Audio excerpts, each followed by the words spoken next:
Shalom, bertemu kembali di dalam STMJ hari ini 3 Agustus dengan saya Agustin Rahmawati dari Paroki Santo Agustinus Purbalingga.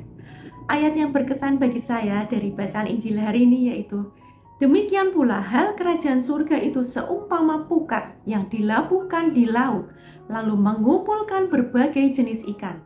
Setelah penuh, pukat itu pun diseret orang ke pantai, lalu duduklah mereka mengumpulkan ikan yang baik ke dalam pasu dan ikan yang tidak baik mereka buang. Dalam bacaan Injil hari ini, Yesus mengumpamakan kerajaan Allah itu seperti pukat yang dilabuhkan di laut.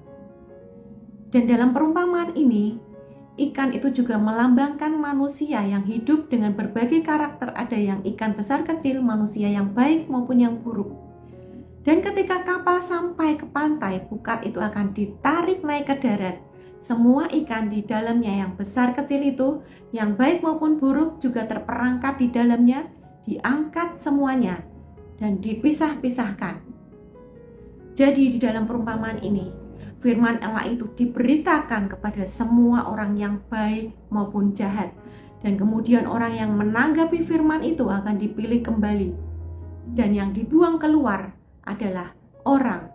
Dan seperti ikan yang semestinya bisa dimakan, tetapi sayangnya mereka ketika terkurung, terdesak, ada beberapa yang tergencet, menjadi lemah dan mati di dalam penjaringan.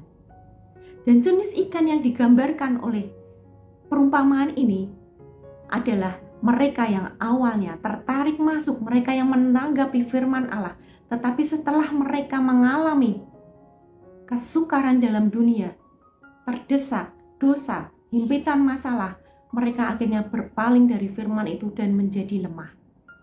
Saya juga pernah merasa terjebak di dalam luka dan juga susah mengampuni diri saya sendiri karena saya pernah gagal. Saya merasa terhimpit bahwa tidak ada lagi yang percaya pada saya. Saya merasa ditinggalkan. Tetapi firman Tuhan terus menjaga saya, mendorong saya untuk mengampuni diri saya sendiri, memulai lagi, bukan menyalahkan, juga mengampuni orang-orang yang mengecewakan dan melukai saya. Saya ditangkap oleh Tuhan dan dipersatukan juga dengan teman-teman yang terus berada di dalam komunitas yang membawa saya terus berada di dalam Tuhan. Dan inilah yang membuat saya terjamin untuk berada di dalam rencana keselamatan Tuhan.